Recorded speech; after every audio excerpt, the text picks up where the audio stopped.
Assalamualaikum warahmatullahi wabarakatuh. Perkenalkan, nama saya Bintang Sakira Alahlimu. Saya adalah mahasiswi dari Universitas Terbuka yang saat ini berada di semester 2. Hadirnya saya di sini untuk memenuhi tugas 2 dari mata kuliah Filsafat Ilmu. Pertanyaan pertama adalah bagaimana filsafat ilmu mengawasi dan memperkuat eksistensi keilmiahan serta nilai-nilai dalam ilmu pendidikan.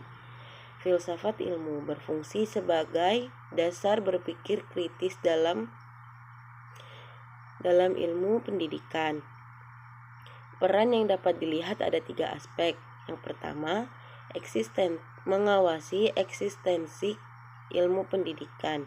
Filsafat ilmu memastikan bahwa pendidikan tetap memiliki arah yang jelas, yaitu membentuk manusia yang berilmu, bermoral, berkepribadian. Yang kedua, memperkuat keilmiahan pendidikan. Filsafat ilmu membantu menilai apakah suatu teori pendidikan benar-benar ilmiah atau hanya opini saja. Yang ketiga, menjaga nilai-nilai pendidikan. Pendidikan tidak bebas nilai. Filsafat ilmu membantu memastikan bahwa pendidikan tetap berlandasan dengan etika, moral, kemanusiaan, keadilan, dan tanggung jawab.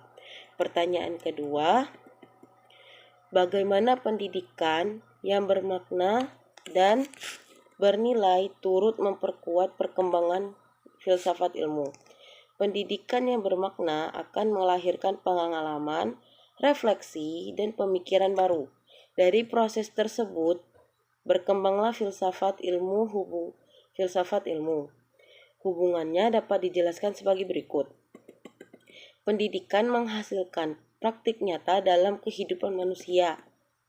Praktik tersebut memunculkan pertanyaan kritis seperti metode mana yang digunakan, atau metode mana yang efektif, apa tujuan sesungguhnya, dan masih banyak lagi pertanyaan yang lainnya.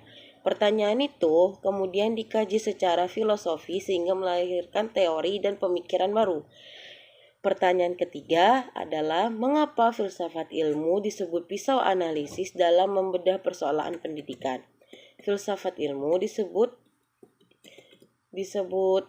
pisau analisis karena membantu mengkaji masalah pendidikan secara mendalam melalui 3 pendekatan utama, yaitu ontologi, hakikat atau bisa disebut hakikat, epistemologi atau bisa disebut cara memperoleh ilmu, dan aksiologi yang bisa disebut juga nilai dan manfaatnya.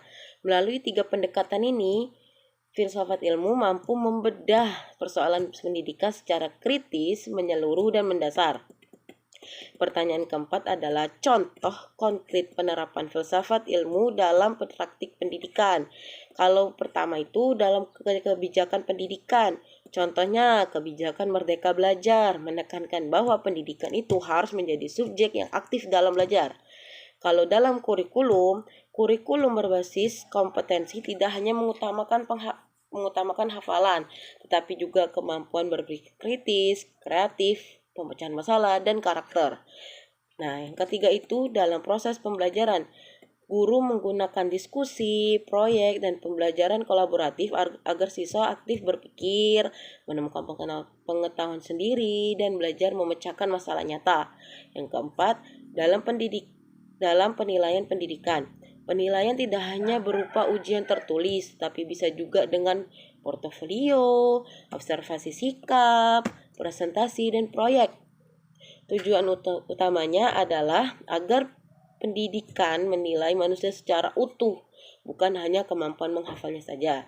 Mungkin ini saja penjelasan dari saya untuk memenuhi tugas keduanya dari mata kuliah filsafat ilmu. Jika ada salah kata saya mohon maaf, kepada Allah saya mohon ampun.